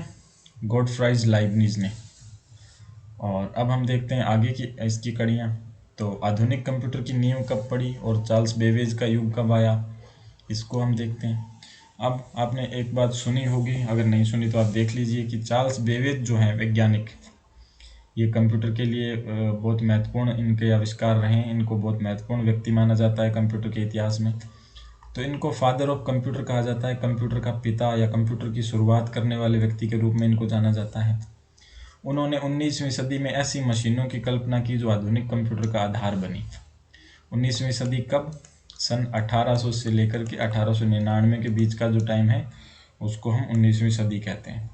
ठीक है, या फिर 1900 ही मान लीजिए, 1800 से 1900 के बीच, 1801 से 1900 या 1800 से 1899 के बीच में जो 100 साल का पीरियड है उसको हम 19वीं सदी कहते हैं। तो अब देखिए, इनको हम फादर ऑफ कंप्यूटर कहते हैं, कंप्यूटर का पिता। और 19वीं सदी में इन्होंने ऐसी मशीनें की कल्पना करी और ऐसी मशीनों का निर्माण किया जो आज के जो हमारे कंप्यूटर है ना उसकी नींव पड़ी, उसकी एक तरह से हमें प्रेरणा मिली इनकी मशीनों से। तो अब हम देखते हैं इन्होंने क्या किया था। अब देखिए, डिफरेंस इंजन बनाया था इन्होंने 1822 में। डिफरेंस इंजन कब बनाया? डिफरेंस इंजन और बनाया किसने था? चार्ल्स बेबेज ने, जिसको कंप्यूटर का पिता कहा जाता है। डिफरेंस इंजन इन्होंने बनाया 1822 में। बेबेज ने डिफरेंस इंजन बनाया जो भाप से चलता था। यह गणितीय सारणियों की गणना के लिए डिज़ाइन किया गया था और पॉलिनोमियल फंक्शन की गणना पर कर सकता था। पॉलिनोमियल संख्या जो फंक्शंस होते हैं, एक गणित का टॉपिक होता है ये, इसकी गणना भी ये कर सकता था। उसके बाद 1837 में एनालिटिकल इंजन बनाया, इन्होंने ही बनाया था, चार्ल्स बेबेज ने। ये दोनों मशीनें 1822 में डिफरेंशियल इंजन और 1837 में एनालिटिकल इंजन इन्होंने बनाया था, चार्ल्स बेबेज ने। ठीक है, ये आपको याद रखना है। तो बाद में इन्होंने एनालिटिकल इंजन बनाया जो आधुनिक कंप्यूटर के डिज़ाइन का आधार था या बना। इसमें ALU यानी कि arithmetic logic unit, control unit यानी CU और मेमोरी सिस्टम था और इनपुट आउट की अवधारणा थी कि कंप्यूटर के अंदर आप इनपुट डालो फिर आपको आउटपुट मिलेगा। तो आज के कंप्यूटर में भी तो यही चीज़ होती है, इसमें ALU होता है। आज के हमारे जो कंप्यूटर, लैपटॉप या मोबाइल होते हैं उसमें भी ALU होता है। कंट्रोल यूनिट होता है, मेमोरी होती है, और इनपुट की व्यवस्था भी होती है और आउटपुट की व्यवस्था भी होती है। इनपुट हम डालते हैं इसलिए कि हमें आउटपुट मिले। और इनका जो ये सिस्टम था, ये एनालिटिकल इंजन, ये कुछ इस प्रकार का दिखता था। ये ऐसे एग्जैक्ट उसकी पिक्चर नहीं है, बस ये एक तरह से समझाने के लिए हमें बताया गया। यहाँ पे बहुत सारी इसमें मशीन, और ये एकदम थ्रेशर जैसा लग रहा है ना, जो गेहूं या फिर इस प्रकार की फसलें निकालने में जो काम आता है, उसमें जो गरारियाँ इस तरह के लगे होते हैं किसी मैकेनिकल पुर्जे की तरह। तो ये ऐसा था। अब एनालिटिकल इंजन में क्या था? एनालिटिकल इंजन में पंच कार्ड का उपयोग होता था और यह प्रोग्राम योग्य था। यही विशेषता आज के कंप्यूटर में भी है। तो एनालिटिकल इंजन इन्होंने कब बनाया था? 1837 में। ठीक है, 1837 में इन्होंने एनालिटिकल इंजन बनाया, और इसमें क्या लगता था? पंच कार्ड लगता था इसमें। और ये आज के कंप्यूटर में भी, और पंच कार्ड की क्या विशेषता थी कि इसको प्रोग्राम किया जा सकता है। आज के कंप्यूटर में भी तो प्रोग्राम करने की विशेषता है। तो ये आज के कंप्यूटर की एक तरह से नींव थी। अब देखिए रोचक तथ्य क्या है। आडा लवलेस ने एनालिटिकल इंजन के लिए पहला कंप्यूटर प्रोग्राम लिखा, जिससे उन्हें फर्स्ट कंप्यूटर प्रोग्रामर का दर्जा मिला। और फर्स्ट कंप्यूटर प्रोग्रामर का दर्जा किसको दिया जाता है? एएल को, आडा लवलेस को फर्स्ट कंप्यूटर प्रोग्रामर का दर्जा दिया जाता है। ये आपको याद रखना है। और इन्होंने किसके लिए प्रोग्राम लिखा था? एनालिटिकल इंजन के लिए। एनालिटिकल इंजन किससे चलता था? पंच कार्ड से चलता था। अब हम अगली स्लाइड देख लेते हैं, जिसमें कंप्यूटर का विकास प्रथम पीढ़ी और द्वितीय पीढ़ी को देख लेते हैं। तो कंप्यूटर का विकास किस किस पीढ़ी में कैसे कैसे हुआ वो हम देखेंगे। कंप्यूटर के विकास को पीढ़ियों में विभाजित किया गया है। हमने देखा था ना शुरू में 4 पीढ़ियाँ होती है कंप्यूटर के विकास की, पहली, दूसरी, तीसरी और चौथी पीढ़ी। तो इनको 4 में, प्रत्येक पीढ़ी नई तकनीक और बेहतर क्षमताओं के साथ आई। पहली पीढ़ी में कुछ और तकनीक थी, काम वही था, सब में काम सेम था, बराबर काम था। वो गणना ही करते थे सारे कंप्यूटर, आज के कंप्यूटर भी गणना ही करते हैं। लेकिन पहली पीढ़ी के कंप्यूटर के मुकाबले दूसरी पीढ़ी में ज़्यादा सुधार हो गया था, वो ज़्यादा गणना करने लगा। और सबसे ज़्यादा एडवांस और सबसे अच्छा कंप्यूटर कौन सा है? आज की जो पीढ़ी में हम यूज करते हैं, जो चौथी पीढ़ी के कंप्यूटर हैं वो वाले। तो प्रत्येक पीढ़ी में सुधार होता गया, इसलिए तो इसको पीढ़ी बोलते हैं। पहले जैसा ही दूसरा होता तो फिर इसको दूसरी पीढ़ी क्यों बनाते? इसमें कुछ चेंजेस आए जो हम देख रहे हैं यहाँ पे। अब देखते हैं हम प्रथम पीढ़ी को। प्रथम पीढ़ी का जो कंप्यूटर था वो कब से कब तक था? 1946 से लेकर के 1956 तक। ये लगभग 11 साल चला। ठीक, पहली पीढ़ी का कंप्यूटर। मुख्य घटक इसमें क्या था? जो मेन जो चीज़ होती है आज के कंप्यूटर में, जैसे आपको पता होगा, आपने सुना भी है कि आईसी या चिप, ऐसी चीज़ें हम बोलते हैं ना, प्रोसेसर, और जैसे इस प्रकार की जो छोटी छोटी लगी होती हैं मोबाइल फ़ोन में, बाकी उपकरणों में। आजकल तो खिलौनों में भी आईसी आती है। कुछ अच्छे ऐसे एडवांस जो खिलौने होते हैं उसमें भी आईसी वगैरह लगी होती है। छोटे छोटे इलेक्ट्रॉनिक उपकरणों में भी आईसी लगी होती है। तो इन पीढ़ियों को विभाजित करते समय हमें क्या ध्यान रखना है? एक तो इनका टाइम ध्यान रखना है, पहली से लेकर चौथी पीढ़ी तक सबका। और फिर हमें एक ये चीज़ ध्यान रखनी है कि इसमें मेन उपकरण कौन सा था जो गणना करने के लिए काम आता था। तो पहली पीढ़ी का जो मुख्य घटक था वो थी वैक्यूम ट्यूब, निर्वात नालिकाएं का प्रयोग होता था इसके अंदर। और ये पहली पीढ़ी का कंप्यूटर है, निर्वात ट्यूब। ठीक है, अब ट्यूब कैसी होती है? ट्यूब ऐसी होती है। और ये कैसा दिख रहा है? ये एक जैसा दिख रहा है, तो आप इस ट्रिक से भी इसको याद रख सकते हैं कि पहली पीढ़ी में ट्यूब जैसा, ट्यूब मतलब एक पाइप समझ लीजिए आप, या जो परख नली होती है उसके आकार का। अब इसमें कौन सी पीढ़ी थी? तो ये इसके जैसा एक दिखता है, तो ये पहली पीढ़ी थी। विशेषता इसकी क्या थी? बहुत बड़े आकार। आपने ये भी देखा होगा या कंप्यूटर की किताबों में सुना होगा कि ये जो पहले के कंप्यूटर थे जो बहुत बड़े बड़े होते थे आकार में, पूरे कमरे में एक कंप्यूटर आता था, और बहुत ज़्यादा अच्छे से काम भी नहीं करते थे। अत्यधिक गर्मी उत्पन्न करने वाले और नाजुक होते थे बहुत ज़्यादा। अब ऐसी बड़ी बड़ी ट्यूब लगे होते थे इसमें, बल्ब या उससे बड़े बड़े आकार की ट्यूब्स लगती थी। और उन ट्यूब का काम क्या था? कैलकुलेशन करना। और वो ट्यूब चलती किससे थी? बिजली से चलती थी, इलेक्ट्रिसिटी से चलती थी। तो इतने बड़े बड़े उपकरण इसमें अगर इलेक्ट्रिसिटी से चलेंगे तो उसमें गर्मी तो अपने आप आएगी ही। तो पहली पीढ़ी का जो कंप्यूटर है उसमें आता है इलेक्ट्रॉनिक न्यूमेरिकल इंटीग्रेटर और कंप्यूटर, इसको ENIAC बोलते हैं। 1946 में बना पहला इलेक्ट्रॉनिक कंप्यूटर था। और ये कब बना था? 1946 से पहली पीढ़ी शुरू होती है, 1956 तक चलती है, और पहला जो कंप्यूटर था वो ENIAC था। उसके बाद उसके बाद हमारे पास दूसरे कंप्यूटरों के उदाहरण कौन कौन से हैं। भाषा इसमें कौन सी थी, मैकेनिकल लैंग्वेज और असेंबली लैंग्वेज थी। तो ये कंप्यूटर में कुछ प्रोग्रामिंग हमने सुना शुरू में किया है ना, कंप्यूटर में प्रोग्रामिंग होती है, तो उस प्रोग्रामिंग को करने के लिए हमें कोई ना कोई लैंग्वेज की ज़रूरत पड़ती है, कंप्यूटर की लैंग्वेज। तो ये दो कंप्यूटर की लैंग्वेज थी जो इसमें चलती थी। अब जो खर्चा लगता था इसमें बहुत महंगे और बिजली की बहुत ज़्यादा खपत लगती थी, बहुत ही ज़्यादा बिजली की खपत लगती थी। मतलब एक आम आदमी थी उसको खरीदना और उसकी बिजली का बिल देना भी अफोर्ड नहीं कर सकता था, बहुत महंगे होते थे, बहुत ज़्यादा बिजली खपत करते थे। तो ये जो पहली पीढ़ी थी जो वैक्यूम ट्यूब पे चलती थी, उसका टाइम रहा 1946 से 1956 तक। उसके बाद आती है दूसरी पीढ़ी, और दूसरी पीढ़ी कब से कब तक चलती है, 1956 से 1964 तक चलती है। ठीक है, तो ये भी लगभग 8 साल चलती है, 8-9 साल चलती है दूसरी पीढ़ी। इसमें मुख्य घटक क्या था, मुख्य घटक वैक्यूम ट्यूब की जगह ट्रांजिस्टर का उपयोग होने लगा। ट्रांजिस्टर एक इलेक्ट्रॉनिक उपकरण होता है जिसमें से तीन टांगे बनी होती है, बहुत छोटा होता है। आपने रेडियो या टीवी या इस प्रकार के सर्किट के अंदर देखा होगा, सर्किट बोर्ड्स में लगता है ये, पीसीबी बोर्ड्स के अंदर छोटा उपकरण होता है जिसमें 3 टांगे होती है, और ये इलेक्ट्रॉनिक चीज़ें, मतलब इलेक्ट्रॉनिक उपकरण है। तो वैक्यूम ट्यूब की जगह क्या हुआ, ट्रांजिस्टर आ गया। विशेषता क्या थी इसकी, ये बहुत छोटे होते थे, बहुत तेज होते थे, सस्ते भी होते थे और कम गर्मी उत्पन्न करने वाले होते थे, गर्मी इसमें कम होती थी। उदाहरण क्या है इसके, ये इसमें देखो उदाहरण में इसमें बहुत सारे कंप्यूटर आ गए, IBM 1401 या फिर यूनिवेक एक कंप्यूटर था जो दूसरी पीढ़ी का कंप्यूटर था, तो ये यूनिवेक 1108, ये इसके उदाहरण थे। और दूसरी पीढ़ी चली थी 1956 से 1964 तक। कंप्यूटर के उदाहरण अगर आपसे पूछे तो IBM 1401 या यूनिवेक 1108, ये दो इसके उदाहरण थे। भाषा कौन सी लगती थी कंप्यूटर में, उच्च स्तरीय भाषा।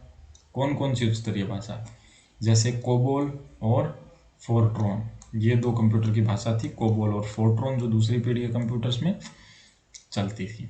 सुधार क्या हुआ, विश्वसनीयता और गति में काफ़ी वृद्धि हुई। विश्वसनीयता यानी कि इस पर भरोसा कर सकते थे कि सही से काम करेगा।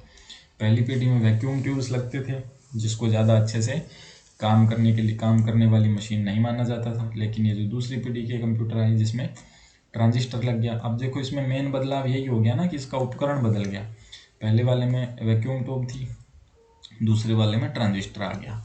अब ट्रांजिस्टर का पहला वर्ड क्या है, टी, और जो वर्ड होता है टू, उसमें भी टी होता है, TWO। तो इसको आप इस ट्रिक से याद रख सकते हैं, ट्रांजिस्टर को टी से टू, और इसमें दूसरी पीढ़ी में ट्रांजिस्टर लगते थे। इसके कंप्यूटर के उदाहरण अगर पूछे तो IBM 140 और ये सब। इसके बाद हम बढ़ते हैं तीसरी पीढ़ी की तरफ। तो तीसरी पीढ़ी कब से कब थी, 1964 से 1971 तक, ये भी लगभग 7 साल चली थी। इस पीढ़ी में क्या हुआ, IC आ गई। आजकल जो हमारे कंप्यूटर में IC लगती है इसको बोलते हैं इंटीग्रेटेड चिप। अब इंटीग्रेटेड चिप जैसे इस प्रकार की इंटीग्रेटेड चिप होती है, उसमें बहुत छोटे छोटे ऐसे तार निकले होते हैं इसमें से, ये आपने देखी होगी। और ट्रांजिस्टर होता है इस प्रकार का जिसमें 3 टांगे होती है, ये अकेला सिंगल यूनिट होता है। फर्क बस ये है कि जो ट्रांजिस्टर है वो अकेला एक होता है, और ये जो IC होती है इसमें हजारों लगे होते हैं, हजारों ट्रांजिस्टर एक छोटी सी जगह के अंदर, उसको बहुत छोटी जगह में कोड करके, मतलब फिट करके बनाया जाता है, IC के अंदर ट्रांजिस्टर लगाया जाता है। ये तीसरी पीढ़ी का था। एक चिप सैकड़ों ट्रांजिस्टर होते थे उसके अंदर, सैकड़ों या हजारों। छोटे आकार और कम बिजली की खपत होती थी, बहुत छोटा होता था साइज में, जैसे अभी इसको एक टेबल पे रखने के साइज पे आ गया था ये तीसरी पीढ़ी में। अब इसका उदाहरण अगर आपसे पूछे कि इस पीढ़ी के कंप्यूटर कौन कौन से थे, तो ICL 2900, IBM 360 या यूनिवेक 1108, ये इस पीढ़ी के उदाहरण थे, तीसरी पीढ़ी के। और इसमें क्या हुआ, पहली बार ऑपरेटिंग सिस्टम का उपयोग हुआ। ऑपरेटिंग सिस्टम में जैसे आपके फ़ोन में एंड्रॉयड नाम का ऑपरेटिंग सिस्टम लगता है, कंप्यूटर में विंडोज़ या OS लगता है ऑपरेटिंग सिस्टम, जिसको हम एक तरह से कंप्यूटर को चलाने वाला सॉफ्टवेयर कहते हैं, जो पूरे कंप्यूटर को कंट्रोल करता है, उसके हार्डवेयर और सॉफ्टवेयर के बीच में जो सामंजस्य स्थापित करता है ना, उसको ऑपरेटिंग सिस्टम बोलते हैं। तो वो पहली बार कौन सी पीढ़ी में यूज़ किया गया, तीसरी पीढ़ी में। अब आ जाइए चौथी पीढ़ी पे। तो चौथी पीढ़ी कब से कब तक चली? 1971 से 1985 तक चौथी पीढ़ी चली। इसमें क्या हुआ, मुख्य तकनीक क्या? VLSIC, very large scale integration chip, इसके अंदर आ गई। यह एक चिप पर हजारों ट्रांजिस्टर माइक्रो प्रोसेसर का जन्म हुआ, जिसमें बहुत छोटे छोटे प्रोसेसर लगने लगे। आईसीओ की संख्या बढ़ गई, कंप्यूटर की क्षमता तेज हो गई और कंप्यूटर और ज़्यादा छोटा हो गया। अब ये पर्सनल कंप्यूटर जो आज और हम और आप घरों में यूज करते हैं ना, अपने निजी कंप्यूटर, जो लैपटॉप कंप्यूटर या फ़ोन, तो ये चौथी पीढ़ी के कंप्यूटर हैं। चौथी पीढ़ी का जन्म हुआ इसके अंदर। उदाहरण के लिए इंटेल 4004 या फिर एप्पल 2 या फिर IBM PC, ये इस पीढ़ी के उदाहरण हैं।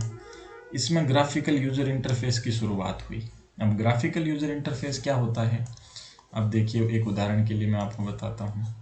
मतलब कि चित्र के माध्यम से जो कंप्यूटर को यूज़ करने वाला है, कंप्यूटर पर जो काम करने वाला व्यक्ति होता है ना, उसको चित्र के माध्यम से काम करवाना। पहले कंप्यूटर में क्या होता था, कंप्यूटर में आप नंबर डालते थे और नंबर ही निकल के आते थे, और नंबरों के माध्यम से सारा काम होता था। कंप्यूटर की अच्छी जानकारी, कंप्यूटर का साइंटिस्ट ही कंप्यूटर को चला पाता था पहले के ज़माने में। लेकिन चौथी पीढ़ी के कंप्यूटरों में आम आदमी भी कंप्यूटर को चलाने में कामयाब हो गया। अब देखिए, जैसे कि आप एक गेम खेल रहे हैं, ये गेम की स्क्रीन है। यहाँ पे गेम के बटन बना दिए, ये इधर जाने का, ये इधर जाने का, ये ऊपर के लिए, ये नीचे के लिए। तो ये एक तरह का चित्र ही हो गया ना। आपको पता है, ये वाला बटन दबाएंगे, यहाँ पे कोई एक तरह से कुछ गेम चल रहा है तो वो इधर जाएगा। इधर वाला बटन, ये बटन दबाएंगे तो इधर चला जाएगा। तो इस चित्र के माध्यम से ये तो बंदर को भी समझ आ जाता है। आपने देखा होगा आजकल बंदर भी गेम वगैरह खेलते हुए वीडियोस वायरल होते हैं काफ़ी। वो इसी तरह से तो किए जाते हैं कि उनको समझ आ जाता है। बहुत ही कम बुद्धि लगा करके भी इंसान समझ सकता है कि ये क्या चल रहा है और किस तरह से इस पर काम करना है। तो इसको बोलते हैं ग्राफिकल यूज़र इंटरफेस। या फिर अगर इसका एक और उदाहरण हम लें तो उसको इस तरह से समझ सकते हैं कि मान लो आपको स्क्रीन पे कुछ खोलना है ना, आपको स्क्रीन पे कोई ऐसे कैमरा ओपन करना है अपने फ़ोन के अंदर। तो उसमें कैसा होगा, एक कैमरे का चित्र बना हुआ होगा इस प्रकार से। तो आप उस ऐप के आइकन पे क्लिक करते हैं तो ये कैमरा निकल जाएगा, कैमरा ओपन हो जाएगा। ये अगर छोटा 2 साल का बच्चा है वो भी इसमें कैमरा ओपन कर सकता है, वीडियो ओपन कर सकता है, क्योंकि उसमें चित्र बना होता है कि ये कैमरा है, यहाँ पे इसको दबाओगे तो कैमरा ओपन होगा। इसको बोलते हैं ग्राफिक। ग्राफिक यानी कि चित्र, और चित्र के माध्यम से अगर आप किसी कंप्यूटर में कोई काम करते हो तो वो ग्राफिकल यूज़र इंटरफेस होता है। पहले जो कंप्यूटर होते थे उसमें कोड की ऐसे लाइन लिखनी पड़ती थी आपको कुछ कंप्यूटर की प्रोग्रामिंग के लिए कि ये दबाओ इस तरह से। तो ये चीज़ें बदल गई कौन सी पीढ़ी के अंदर? चौथी पीढ़ी के अंदर। और चौथी पीढ़ी के अंदर जो महत्वपूर्ण चीज़ थी वो ग्राफिकल यूज़र इंटरफेस ही था। अब महत्वपूर्ण मील का पत्थर यानी कि जो मुख्य इसमें चेंज हुआ, मुख्य जो घटना हुई वो क्या थी? 1971 में इंटेल ने अपना माइक्रो प्रोसेसर इंटेल 444 बनाया। देखिए, ये 4004 बनाया। चौथी पीढ़ी ने कंप्यूटर को विशाल कमरों से निकाल कर डेस्क पर पहुंचा दिया। चौथी पीढ़ी में क्या हुआ, ऐसा कंप्यूटर बनने लगा जो आपकी मेज पर आसानी से रखा जा सकता था, जिससे व्यक्तिगत कंप्यूटिंग की क्रांति शुरू हुई। व्यक्तिगत यानी कि पर्सनल, हर व्यक्ति के पास अपना पर्सनल कंप्यूटर, हर व्यक्ति अपना पर्सनल कंप्यूटर खरीद करके अपने घर में रख सकता था। उसको चलाने में भी कोई परेशानी नहीं होती थी क्योंकि इसमें GUI आ चुका था, ग्राफिकल यूज़र इंटरफेस, है ना। अब हम देखते हैं, आगे बढ़ते हैं इसमें कि क्या आगे चीज़ें क्या देखने को मिलती है।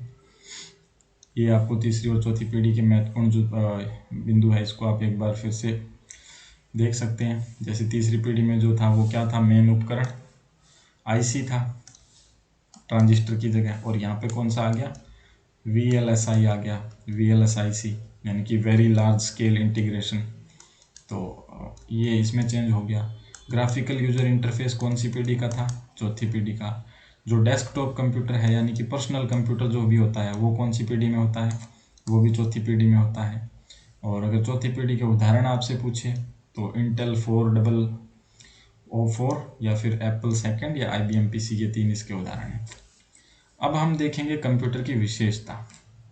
तो कंप्यूटर की क्या क्या विशेषता है इसको हम देख लेते हैं। कंप्यूटर की कुछ अद्वितीय विशेषताएं हैं जिसे अन्य मशीनों से अलग और विशेष बनाती है। वे विशेषता क्या है? इसको शिक्षा में उपयोग, जैसे आप और हम, आज मैं आपको ये लेक्चर करवा रहा हूँ, आप अपने मोबाइल से या कंप्यूटर से पढ़ रहे हैं, तो इसमें ये शिक्षा ही तो मिल रही है आपको, इसमें भी कंप्यूटर का उपयोग है। बिजनेस में, किसी दुकान में, किसी भी ऐसी कंपनी में आपने देखे होंगे बहुत सारे कंप्यूटर उपयोग होते हैं। अनुसंधान यानी कि जो वैज्ञानिक वगैरह रिसर्च करते हैं, जो खोज करते हैं, उनके लिए तो कंप्यूटर बहुत ही काम की चीज़ है। और दैनिक जीवनचर्या में भी, नॉर्मल जीवन में भी आप अपने मोबाइल का इस्तेमाल करते हैं, तो वो भी एक प्रकार का कंप्यूटर ही है। तो इतने सारे, व्यक्ति का ऐसा कोई जीवन में ऐसी कोई फील्ड नहीं है जहाँ पे कंप्यूटर का उपयोग नहीं है। अब सबसे बड़ी इसकी विशेषता है जो स्पीड है। कंप्यूटर नैनो सेकेंड का मतलब देखो यहाँ पे दे रखा है 10⁻⁹। इसका मतलब ये है कि आप ऊपर 10 लिखो, नीचे 1 लगाओ और उसके आगे 9 जीरो लगाओ। इसको भाग देने पर क्या आएगा? 1 सेकेंड को इतने से भाग दे दो आप, 1 सेकेंड को इतने से भाग देने में वो कितना टाइम, इतना कम टाइम हो जाएगा कि 1 सेकेंड के भी हजारों करोड़ों 100 करोड़ हिस्से हो जाएंगे। उतने कम समय में ये बहुत बड़ी बड़ी गिनतियां, बहुत बड़ी बड़ी कंप्यूटेशन गणना कर सकता है। अब गति को मेगाहर्ट्ज में नापते हैं या गीगाहर्ट्ज में नापते हैं? कंप्यूटर की जो स्पीड होती है उसको मेगाहर्ट्ज और गीगाहर्ट्ज में नापते हैं। हर्ट्ज होती है आवृत्ति की इकाई, ये आपको पता होना चाहिए। गीगाबाइट में नापा जाता है। आधुनिक कंप्यूटर प्रति सेकंड लाखों निर्देशों को संसाधित कर सकते हैं, ये स्पीड है इसकी। हमारे दिमाग से तो बहुत बहुत बहुत ज़्यादा तेज होता है कंप्यूटर। एक्यूरेसी यानी कि सटीकता, कोई गलती नहीं करती। अगर आप 2+2 लिखोगे तो तुरंत 4 दिखा देगा। ऐसा नहीं कि कभी इसका दिमाग सही से चल नहीं रहा और ये 5 या 6 दिखा दे, ऐसा हो ही नहीं सकता। तो हमेशा सटीक और एक्यूरेट रहता है, कोई गलती नहीं करता है। कंप्यूटर 100% सटीक परिणाम देता है यदि सही डेटा और निर्देश दिए जाएं। आपको 2 और 2 जोड़ करवाना है या 2 का गुणा करवाना है, लेकिन आप 2 की जगह 3 लिख दो तो गलत आएगा ना। आप गलती कर सकते हो, कंप्यूटर गलती नहीं करता है। गीगो सिद्धांत यानी कि गार्बेज इन गार्बेज आउट, गलत इनपुट से गलत आउटपुट मिलता है। जैसे हमने ये देखा ना यहाँ पे, गीगो एक 4 लेटर का वर्ड है, GIGO। पहली जी का मतलब है गार्बेज यानी कि कचरा। अब आप अगर कंप्यूटर में कचरा डालोगे ना, कचरा मतलब गलत जानकारी, ये देखो गीगो, ये आपको याद रखना है, गार्बेज इन गार्बेज आउट। तो अगर कचरा अंदर डालोगे तो कचरा आपको बाहर मिलेगा। अगर आपने 2 और 2 का गुणा करवाना है और अगर आपने 2 और 5 लिख दिया तो ये आपको 10 मिलेगा, 4 नहीं मिलेगा, है ना। तो कचरा डालोगे तो कचरा मिलेगा। आप जैसी जानकारी अच्छी चाहते हो तो अच्छी डालोगे तो आपको अच्छी जानकारी मिलेगा। कंप्यूटर अपने आप के दिमाग से नहीं समझ सकता है कि क्या करना है या फिर क्या ये चाहता है। अब अगला पॉइंट हमारे पास है वर्सटैलिटी यानी बहुमुखी प्रतिभा। कोई भी काम करवा लो आप कंप्यूटर से। कंप्यूटर एक साथ अलग अलग काम करने की क्षमता है, गणना भी कर सकता है, डिज़ाइन भी कर सकता है, संचार जैसे इंटरनेट का उपयोग भी हम करते हैं, मनोरंजन, गाने, मूवी, फिल्में देखते हैं तो वो भी होता है। सभी एक ही मशीन पर संभव है, एक ही कंप्यूटर होता है, उसमें इतने सारे काम आप कोई भी कर सकते हो। विभिन्न क्षेत्रों में उपयोग होता है, शिक्षा, बैंक में, चिकित्सा यानी हॉस्पिटल में, रक्षा, फौज वगैरह के काम में भी आता है कंप्यूटर। तो ये बहुत सारे इसके क्षेत्र हैं जहाँ पे ये काम करता है। चौथा जो इसका गुण है वो है ऑटोमेटिक या ऑटोमेशन या स्वचालितता। निर्देशों के बाद मशीन मानवीय हस्तक्षेप की जरूरत नहीं, प्रोग्राम के अनुसार स्वतः कार्य करता है। यह विशेषता जटिल और दीर्घकालिक कार्यों के लिए आदर्श बनाती है। आपने अगर उसमें डाल दिया ना कि 2 × 17 करो, तो उसके बाद आपको कुछ बताने की ज़रूरत नहीं है, ये अपने आप आपको 34 करके दे देगा। या फिर अगर आपने इसमें कोई गाना डाल दिया और आपने एक बार प्ले का बटन दबा दिया तो ये चलता जाएगा चलता जाएगा, आपको बीच में कुछ भी करने की ज़रूरत नहीं है, तो ये अपने आप चलता है। स्टोरेज यानी कि भंडारण करने की क्षमता है इसमें, बहुत सारी मेमोरी होती है। आप बहुत सारे गाने, फिल्में, मूवी, फोटोज, वीडियोज़, टेक्स्ट, कुछ भी PDF वगैरह कुछ भी उसमें डाल के छोड़ दो, अंदर स्टोर होता रहेगा, पड़ा रहेगा। विशाल मात्रा में डेटा स्टोर करने की क्षमता है। हार्ड डिस्क, इसमें एक कंप्यूटर में हार्ड डिस्क होती है जिसमें डेटा स्टोर होता है। SSD होता है, सॉलिड स्टेट डिवाइस जो होता है। टेराबाइट्स, जानकारी को लंबे समय तक सुरक्षित रखना और तुरंत एक्सेस करना संभव है। आप इसमें डाल के रख दो एक बार, जब आपका मन हुआ आप वो जानकारी वापस ले सकते हो, निकाल सकते हो। तो बहुत सारी जानकारी, स्टोरेज भी इसकी एक विशेषता है। अब इसकी जो लास्ट विशेषता है या फिर छठी, ये ऐसी बात नहीं है कि इसमें कुछ 6 ही विशेषता है या फिर वो इसकी कोई विशेषता है नहीं। यहाँ पे वही चीज़ें दी गई है जो बहुत महत्वपूर्ण है, बहुत ज़रूरी है। तो इसमें ये भी एक है डिलीजेंस। कंप्यूटर कभी थकता नहीं है, आपको जवाब नहीं देता कि भी मेरा मूड नहीं है काम करने का। आप जब चाहोगे उसको ऑन करोगे, काम करवा लो आपको जो भी करना है। ऐसा आपको कंप्यूटर से सुनने को नहीं मिलेगा कि मेरा मन नहीं है या मुझे काम नहीं करना। थकता नहीं है, थकान रहित कार्य। मनुष्य के विपरीत कंप्यूटर एकाग्रता खोए बिना घंटों दिनों तक लगातार काम कर सकता है। हर कार्य में समान गति और सटीकता बनाए रखता है।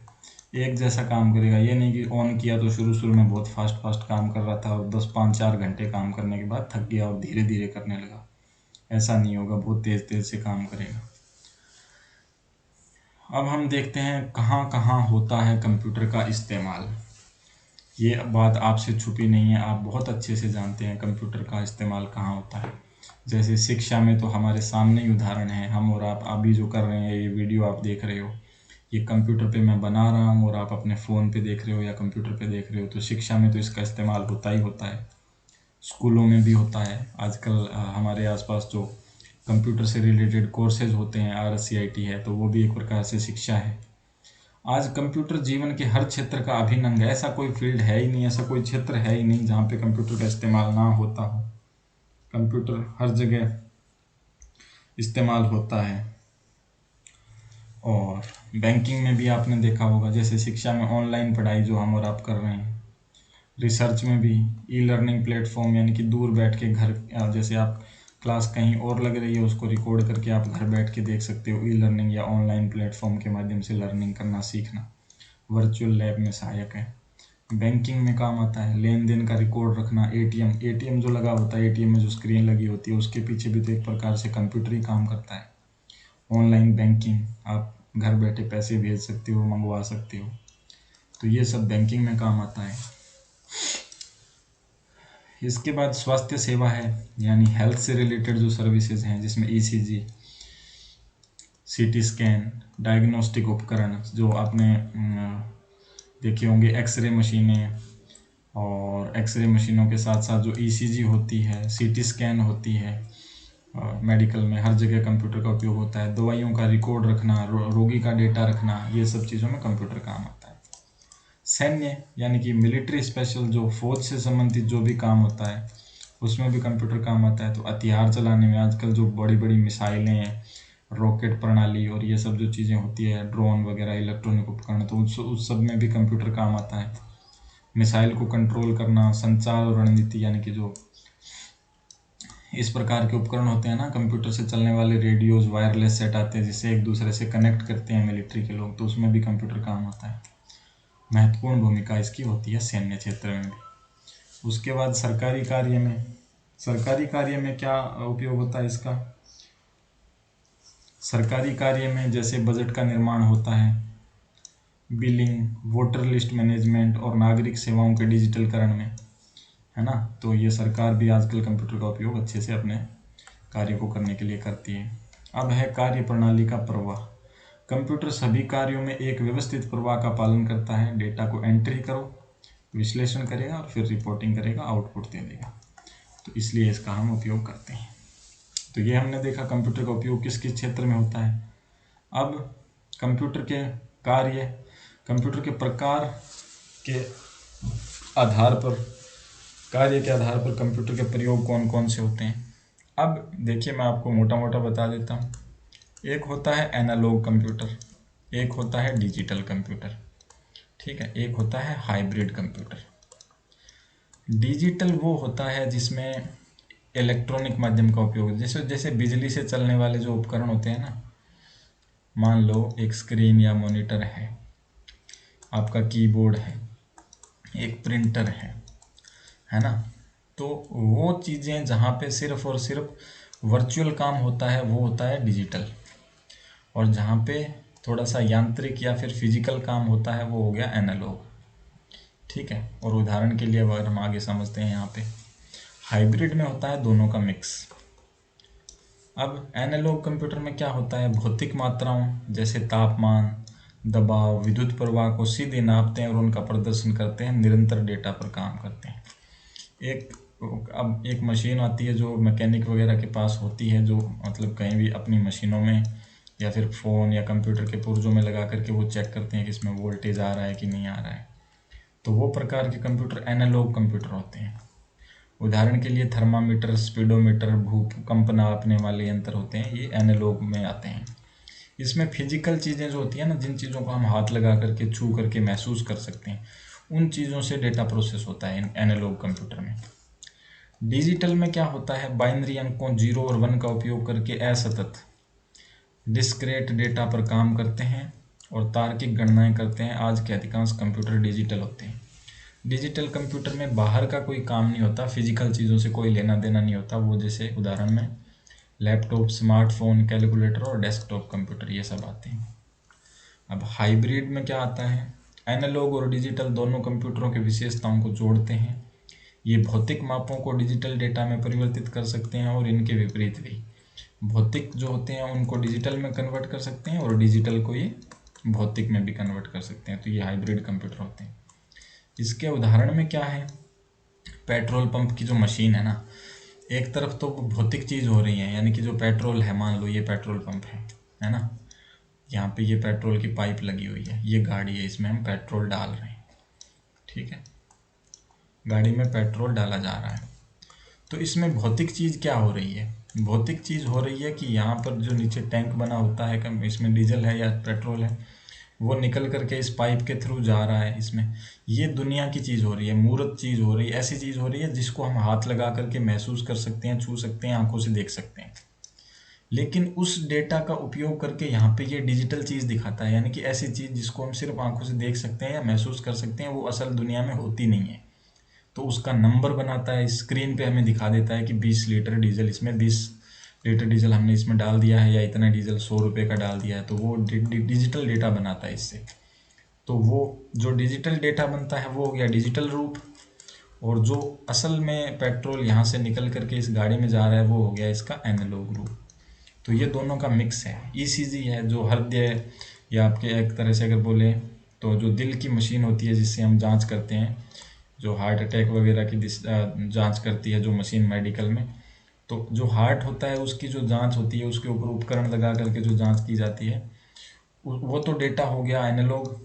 और उसका जो डिजिटल रूप हमें मशीन के अंदर जो आंकड़े दिखाई देते हैं, जो डेटा दिखाई देता है, वो हो गया इसका डिजिटल रूप। तो दोनों का मिक्स होता है इसमें। इसको भी हम इलेक्ट्रॉनिक कार्डियोग्राफी ग्राम मशीन को भी हम क्या बोलते हैं, एनालॉग कंप्यूटर या हार्डवेयर हाइब्रिड कंप्यूटर बोल देंगे। आईसीयू में मॉनिटर होते हैं जो मरीज को बताते हैं, ऐसे आवाज़ जो आती रहती है, टेढ़ी मेढ़ी लाइन चलती रहती है मरीज के ऊपर, है ना। औद्योगिक नियंत्रण प्रणाली में मशीन कंट्रोल करने के लिए बड़े बड़े कंप्यूटर लगते हैं, तो वो हाइब्रिड में आते हैं। अगला जो टाइप है, मतलब अगले जो हमें यहाँ पे जो एक्सप्लेनेशन है वो है, प्रत्येक का प्रकार का कंप्यूटर विशिष्ट कार्यों और आवश्यकताओं के लिए डिज़ाइन किया गया है जो इन्हें विभिन्न क्षेत्रों में अत्यधिक उपयोगी बनाता है। तो कंप्यूटर वैसे हमने शुरू में किया था कि ये एक तरह से प्रोग्राम करने वाली मशीन है, जैसा हम चाहें वैसा इससे काम करवा सकते हैं। तो अलग अलग आवश्यकता के अनुसार हम इसको डिज़ाइन करके काम में ले सकते हैं, ठीक है। और अब हम देखते हैं आकार और क्षमता के आधार पर।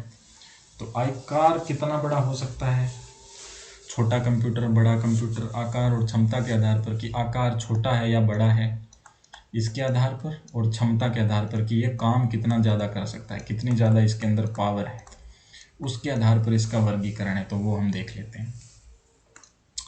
यहाँ पे देखिए हमारे पास है कंप्यूटर को उनके भौतिक आकार, यानी कि छोटा बड़ा सामने से देखने पे, जैसे आपका मोबाइल फ़ोन है बहुत छोटा सा होता है, लेकिन एक जो घर पे लैपटॉप या कंप्यूटर या जो होता है डेस्कटॉप, उसका आकार काफ़ी बड़ा होता है। तो वो आकार के आधार पर हम देखते हैं कि किस श्रेणी का कंप्यूटर है, उसको क्या नाम देते हैं। और प्रसंस्करण क्षमता के आधार पर विभिन्न श्रेणियों में वर्गीकृत किया जा सकता है जो उसके उपयोग और कार्य क्षमता को निर्धारित करता है। तो माइक्रो कंप्यूटर क्या होता है, माइक्रो कंप्यूटर का उदाहरण क्या हो सकता है, ये सबसे छोटे और सबसे सामान्य प्रकार के कंप्यूटर होते हैं जिन्हें व्यक्ति उपयोग के लिए डिज़ाइन किया गया है। यानी कि एक जो नॉर्मल आदमी होता है उसके लिए माइक्रो कंप्यूटर बनते हैं। जैसे इनके कीमत कम होती है और इन्हें घर या कार्यालय में इस्तेमाल किया जा सकता है। तो इस प्रकार के कंप्यूटर को किस किस आधार पर हमने इसको बांटा है? क्षमता के आधार पर। इसकी क्षमता क्या है? कम क्षमता है, नॉर्मल कंप्यूटर होता है ये। और ये किसके लिए होता है? नॉर्मल आदमी के लिए होता है। उपयोग क्या है इसका? व्यक्तिगत कार्य, शिक्षा, मनोरंजन, इंटरनेट, इन सब के लिए हम इसका उपयोग करते हैं, हमें पता है। लैपटॉप, डेस्कटॉप पीसी जो हमारे घरों में कंप्यूटर होते हैं, टैबलेट जो मोबाइल जैसा होता है टैबलेट, स्मार्टफोन जो हमारा फ़ोन होता है वो। तो ये सब क्या है? माइक्रो कंप्यूटर के श्रेणी में आते हैं और ये हर एक व्यक्ति के लिए पर्सनल यूज के लिए बने होते हैं, है ना, अपने मतलब जो प्राइवेट यूज़ है उसके लिए। अब वर्क स्टेशन दूसरी कैटेगरी है, ये बड़े होते हैं इससे, नॉर्मल कंप्यूटर से। तो वर्क स्टेशन में क्या है? माइक्रो कंप्यूटर से अधिक शक्तिशाली होते हैं और इन्हें विशिष्ट गणना, गहन कार्य और पेशेवर उपयोगों के लिए बनाया जाता है। ये पेशेवर उपयोग जो मतलब जो प्रोफेशनल यूज है उसके लिए बनाया जाता है। उपयोग कहाँ होता है इसका? उच्च स्तरीय ग्राफिक डिज़ाइन में, कैड, कैम, इस तरह के जो डिज़ाइनिंग सॉफ्टवेयर होते हैं उसके लिए। इंजीनियरिंग, सिमुलेशन, वैज्ञानिक अनुसंधान, वीडियो एडिटिंग करना और डेटा विश्लेषण, इन सब के लिए हमें ये कंप्यूटर मिलते हैं वर्क स्टेशन वाले। इसके बाद इसकी विशेषता क्या है? बेहतर प्रोसेसिंग, जो इसका प्रोसेसर का स्पीड और वो आकार होता है, क्षमता होती है, वो ज़्यादा होती है। इसकी रैम अधिक होती है। उच्च प्रदर्शन ग्राफिक कार्ड और बड़ी स्टोरेज क्षमता होती है, ये इसकी विशेषता होती है। ये सामान्य से थोड़े अच्छे कंप्यूटर होते हैं। अब हमारे सामने है मिनी कंप्यूटर। तो मिनी कंप्यूटर के कौन से होते हैं? वर्क स्टेशन से भी अधिक शक्तिशाली होते हैं। वर्क स्टेशन है उससे भी अधिक शक्तिशाली होते हैं और आमतौर पर मध्यम से बड़ी कंपनियों में सर्वर के रूप में कई उपयोगकर्ताओं की सेवाओं के लिए उपयोग किए जाते हैं। उपयोग क्या होता है इसका? डेटाबेस प्रबंधन में, नेटवर्क सर्वर के रूप में, औद्योगिक नियंत्रण जो इंडस्ट्री वगैरह होती है उसके कंट्रोल करने के लिए, वैज्ञानिक अपनी रिसर्च में एक प्रकार से अनुसंधान, आविष्कार और खोज करने में काम में इसको लेते हैं। इसकी क्षमता क्या है? एक साथ दो से 200 या अधिक यूजर को सपोर्ट कर सकता है। ये हमारे घर में जो कंप्यूटर या लैपटॉप होते हैं उसको एक टाइम में एक आदमी चला सकता है ना, पर मिनी कंप्यूटर में 2 से लेकर के 200 व्यक्ति तक इसको एक साथ चला सकते हैं, अलग अलग स्क्रीन पे यूज कर सकते हैं इसका।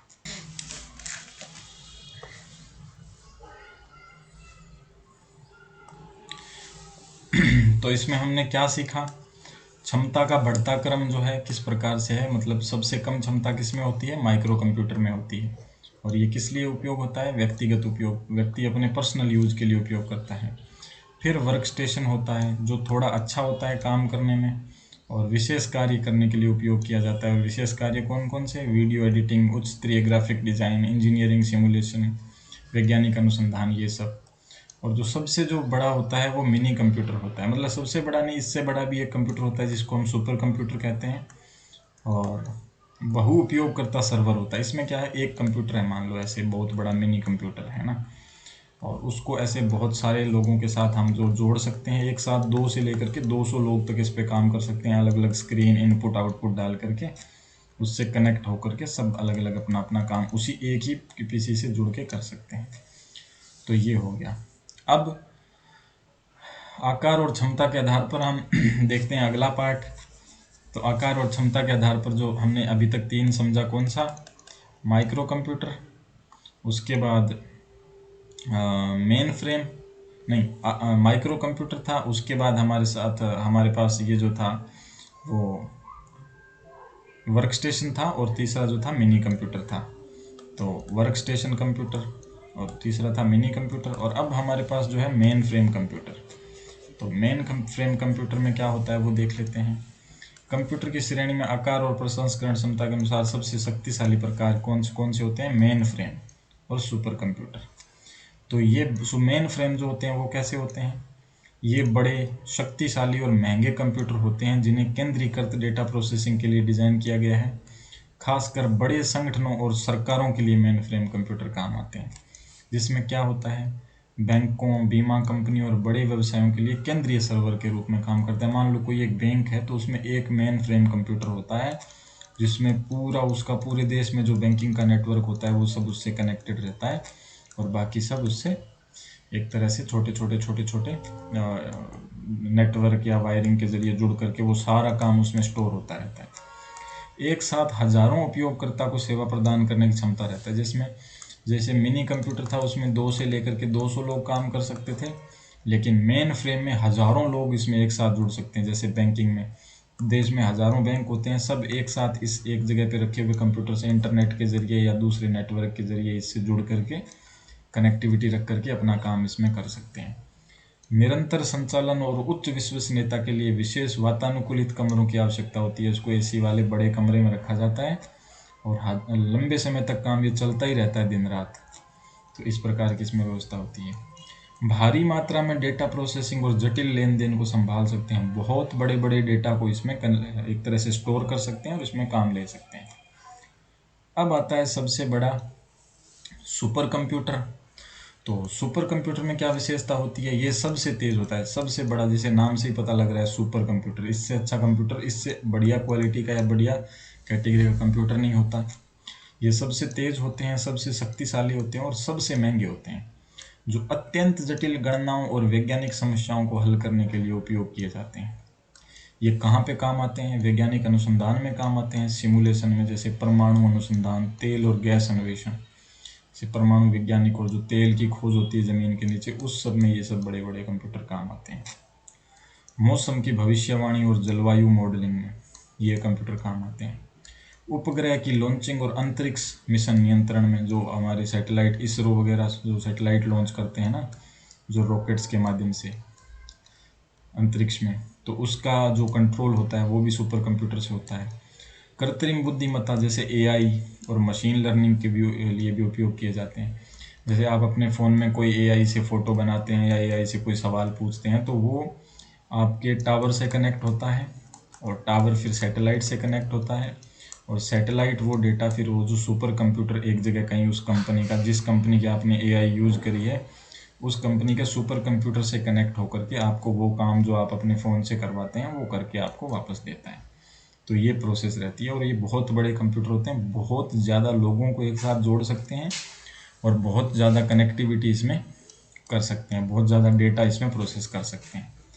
अब देखिए विशेष जानकारी में हमें क्या यहाँ पे देखने को मिल रहा है। भारत का पहला और सबसे प्रसिद्ध स्वदेशी सुपर कंप्यूटर कौन सा था? परम। ये हमारे देश में बना हुआ सबसे पहला कंप्यूटर था, जो परम कंप्यूटर जो था, सुपर कंप्यूटर। और सबसे प्रसिद्ध, सबसे ज़्यादा फेमस, ये बहुत ही सुनने में और इसकी जो प्रचलित है, जो बहुत ही पॉपुलर हो गया था ये कंप्यूटर, और ये पहला कंप्यूटर था। निर्माता कौन था इसका? सीडेक, यानी कि centre for development of advance computing, Pune, Maharashtra के अंदर ये संस्था है भारत सरकार की, सीडेक, इसने इसको बनाया था, centre for development of advance computing. अब ये बनाया किसने था? इसका श्रेय डॉक्टर विजय पांडुरंग भटकर ने इसको निर्माण किया था, इसका श्रेय इसको जाता है और इसका नाम था परम। ये इस प्रकार से इतने बड़े बड़े बक्से होते हैं जो एक कमरे में रखे जाते हैं और ये सुपर कंप्यूटर कहलाते हैं और ये सबसे तेज और सबसे महंगे कंप्यूटर होते हैं। ठीक है, तो अब हमने ये सब कर लिया है। इसके बाद हम देखते हैं इनपुट डिवाइस, कीबोर्ड, और इनपुट डिवाइस की हम डिटेल इसके बाद में आगे देखने वाले हैं। तो परिभाषा इनपुट डिवाइस की क्या होती है? तकनीकी डेटा। परिभाषा है, इनपुट डिवाइस वह हार्डवेयर होते हैं जो कंप्यूटर को निर्देश देते हैं। इनमें सबसे प्रमुख डिवाइस कीबोर्ड है। कीबोर्ड इस प्रकार का होता है, देखा है आपने, जिसमें बटन्स होते हैं बहुत सारे, एक पट्टिका होती है, इसमें बहुत सारे छोटे छोटे बटन होते हैं। 108 से 132 तक इसमें बटन हो सकते हैं, तो ये कीबोर्ड बोलते हैं। इसका उपयोग टेक्स्ट और कमांड दर्ज करने के लिए किया जाता है। इसमें क्या होते हैं? ABCD, ये तो सारे होते ही हैं, इसके साथ साथ नंबर भी होते हैं 0 से लेकर 9 तक, और भी बहुत सारे इसमें फंक्शन की होती हैं, जैसे म्यूट करने के लिए, अगर गाना चल रहा है आपने दबा दिया तो वो गाने की आवाज़ बंद हो जाएगी, और स्पेस देने के लिए बहुत सारा बड़ा सारा बटन होता है। इस प्रकार का ये कीबोर्ड होता है। कीबोर्ड लेआउट में क्या होता है, किस प्रकार से कीबोर्ड लेआउट होता है? तो क्वेटी लेआउट दुनिया भर में सबसे लोकप्रिय और व्यापक रूप से उपयोग किया जाने वाला कीबोर्ड लेआउट है, जिसमें टाइपिंग दक्षता के लिए डिज़ाइन किया गया है।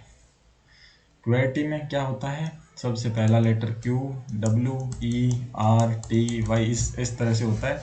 ये ABCD ऐसा नहीं होता है कि पहले A फिर B फिर C फिर D, ये इस तरह से QWERTY, आपके फ़ोन में भी इस तरह का कीबोर्ड, जो फ़ोन में जब हम टाइप करते हैं तो QWERTY कीबोर्ड टाइप होता है, तो वो भी जो ये कीबोर्ड में भी उसी तरह का कीबोर्ड आउटपुट, ये जो लेआउट होता है वो होता है। कुंजी के प्रकार, कीबोर्ड में जो कई प्रकार के बटन होते हैं उसके प्रकार हम देख लेते हैं, किस किस प्रकार के बटन होते हैं। तो अक्षर कुंजियों में A से लेकर Z तक अक्षर दर्ज करने की जो होती है 26 कुंजी होती है, उसको हम अक्षर कुंजी या अल्फ़ाबेट की बोलते हैं। न्यूमेरिक की में 0 से लेकर 9 तक संख्या दर्ज करने के लिए 10 बटन होते हैं, उसको न्यूमेरिक की बोलते हैं। फंक्शन की होती है जो अलग अलग फंक्शन के लिए होती है, ये सबसे लाइन में टॉप पे होती है, जैसे यहाँ पे ये कीबोर्ड है तो सबसे ऊपर जो बटन की लाइन होती है उसको फंक्शन की बोलते हैं। ये F1 से लेकर के F12 तक होती है, जैसे F1 और यहाँ लास्ट वाला F12। हर बटन से एक विशेष काम होता है, जैसे अगर आपने किसी फाइल के ऊपर जाकर के F2 दबा दिया तो उस फाइल का नाम बदलने या रीनेम करने के लिए वो बटन काम आता है। ऐसे ही हर एक बटन का F1 हेल्प के लिए काम आता है। तो इस तरह से ये बटन के अलग अलग यूज़ होते हैं। विशेष कुंजियाँ, जैसे स्पेशल की होती है उस पर ऑल्ट होता है, कंट्रोल होता है, शिफ्ट होता है, टैब, एंटर। एंटर जैसे ओके की तरह होता है, किसी काम को करके हम एंटर दबाते हैं तो वो ओके हो जाता है, सबमिट हो जाता है। तो अन्य कुंजियों के साथ मिलकर विशेष क्रिया करती है। तो ये कुंजियों के प्रकार होते हैं कीबोर्ड के अंदर। तो ये हमने कीबोर्ड को समझ लिया। इसके बाद पॉइंटिंग डिवाइसेज होता है। अब पॉइंटिंग डिवाइस कई प्रकार के होते हैं, जैसे कि मान लो आपके कंप्यूटर का मॉनिटर है, यानी कि स्क्रीन है, ठीक है। इस स्क्रीन में कंप्यूटर के अंदर एक छोटा सा एरो होता है इस आकार का, ठीक है। उस एरो को मान लो आपको यहाँ पे कोई फंक्शन है उस पर ले जाना है यहाँ से, तो स्क्रीन के अंदर हाथ तो डाल नहीं सकते, उसको बाहर से किसी नेटवर्क से कनेक्ट करना पड़ता है। तो एक छोटा यंत्र होता है माउस, इस प्रकार का, है ना। माउस को आप जैसे ज़मीन पे घुमाओगे तो वो एरो इसमें ऐसे ऐसे चलती है, घूमती है, यहाँ से यहाँ पे आप उसको लेके जा सकते हो, ठीक है। तो ये पॉइंटिंग डिवाइस होता है। उसके साथ देखें माउस आ गया यहाँ पे। कर्सर कंट्रोल यंत्र, कर्सर ये जो एरो होता है ना यहाँ पे, इसको कर्सर बोलते हैं, तो इसको कंट्रोल करने के काम आता है। इसमें लेफ्ट, राइट और स्क्रॉल बटन होते हैं, सिलेक्शन और स्क्रॉलिंग के लिए काम आता है। दूसरा उपकरण है जॉयस्टिक, ये ऐसा दिखता है जॉयस्टिक, और माउस ये ऐसा है। जॉयस्टिक का उपयोग वैसे गेम खेलने के लिए होता है, जैसे गेम मान लो आपके कंप्यूटर के मॉनिटर में कोई गाड़ी वाला गेम है जिसमें गाड़ी चल रही है, आपको उसको कंट्रोल करना है ना। तो अगर ये एक जॉयस्टिक एक डंडे की तरह होता है, यहाँ पे लगा होता है, इसको डंडे को इधर घुमाओगे तो गाड़ी इधर मुड़ जाएगी, इधर घुमाओगे तो इधर मुड़ जाएगी, इस तरह से ये जॉयस्टिक होती है। इसको कंट्रोल करने से दिशा बदलती है चीज़ों की। तो गेमिंग कंट्रोल जो 360 घूम सकता है, वीडियो गेम खेलने में काम आता है ये मोस्टली, ठीक है। अब बाकी अन्य महत्वपूर्ण इनपुट डिवाइस हम देख लेते हैं। अन्य महत्वपूर्ण इनपुट डिवाइस में, इनपुट डिवाइस आपने हमने शुरू में किया था ना, इनपुट मतलब कंप्यूटर के अंदर कोई जानकारी डालने के लिए हम काम में लेते हैं इसको। तो स्कैनर होता है, जब फोटोकॉपी करवाते हैं तो वो हमारा जो आधार कार्ड या जो भी डॉक्यूमेंट होता है उसकी फ़ोटो खींचने के लिए हमें स्कैनर की ज़रूरत पड़ती है, वो पूरे इसकी फ़ोटो खींचता है। फिर उसके फ़ोटोकॉपी मशीन के अंदर स्कैनर एंड प्रिंटर दोनों लगा होता है, पहले वो स्कैन करके उसकी फ़ोटो बनाता है, फिर वो प्रिंटर से प्रिंट करके हमें बाहर दे देता है।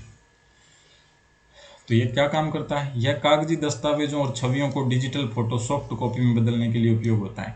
सॉफ्ट कॉपी मतलब कागज पे छपा हुआ तो हार्ड कॉपी हो गया, जो हम हाथ लगा करके महसूस कर सकते हैं या इधर उधर ले जा सकते हैं, लेकिन सॉफ्ट कॉपी कंप्यूटर के अंदर ही रहती है, जिसमें उन्हें कंप्यूटर में सहेजा जा सकता है, यानी सेव किया जा सकता है। अब दूसरा माइक्रोफोन या माइक, माइक आप सभी को पता है, माइक किस काम आता है, आवाज़ रिकॉर्ड करने के लिए, और ये भी इनपुट डिवाइस है, इन यानी कि कंप्यूटर के अंदर डालने के लिए। तो आवाज़ को रिकॉर्ड करने और उसे डिजिटल ऑडियो सिग्नल में बदलने के लिए इस्तेमाल किया जाता है, जो ध्वनि इनपुट की अनुमति देता है। वेब कैम कैमरा होता है जो कंप्यूटर पर लगता है, उससे हम अगर वीडियो कॉल करते हैं तो हमारी फ़ोटो कंप्यूटर के अंदर दिखाने के लिए वेब कैम यूज़ होता है। यह वीडियो कॉलिंग, ऑनलाइन मीटिंग और तस्वीरें लेने के लिए एक डिजिटल वीडियो कैमरा है जो कंप्यूटर इनपुट प्रदान करता है। लाइट पेन, जो डिजिटल बोर्ड होते हैं इस प्रकार से, जिस पे स्क्रीन होती है और उसमें नीचे ऊपर कुछ लिख करके ऐसे पढ़ाने में, जो ऑनलाइन क्लास में आपकी क्लास में जो बोर्ड लगा है उसके ऊपर जो पेन यूज़ होता है उसको लाइट पेन बोलते हैं। तो इसमें क्या यूज़ है इसका, एक पेन के आकार का पॉइंटिंग डिवाइस है, जिसका उपयोग स्क्रीन पर सीधे लाइन खींचने, चित्र बनाने या वस्तुओं का चयन करने के लिए किया जाता है। स्कैनर प्रणाली में क्या क्या होता है? Hard copy, digital copy, computer storage. Hard copy होती है जिसको कागज़ पे छाप करके एकदम हम एक तरह से यूज़ करते हैं, जैसे कोई छपी हुई फ़ोटो या आपका आधार कार्ड। पर उस आधार कार्ड को आप स्कैन करके कंप्यूटर के अंदर फीड कर दो, उसको सेव कर दो, तो वो सॉफ्ट कॉपी हो गई, डिजिटल कॉपी हो गई। और कंप्यूटर स्टोरेज तो आपको पता ही है, सॉफ्ट कॉपी के रूप में कंप्यूटर सेव करता है। अब हमारे पास है लास्ट स्लाइड और इस वीडियो सीरीज़ का, इस वीडियो लेक्चर की लास्ट स्लाइड, जिसमें मैंने आपके लिए 2 क्वेश्चंस रखे हैं, आपको उनके उत्तर देने हैं। ये जो भी हमने करना था, जो भी सीखना था, हमने यहाँ तक इसको कर लिया है, सीख लिया है। अब इन 2 क्वेश्चंस के माध्यम से हम आपसे मतलब आपका जो नॉलेज है, इस वीडियो में हमने जो भी सीखा है, जो भी किया है, उसको हम चेक करेंगे कि क्या सीखा है क्या नहीं।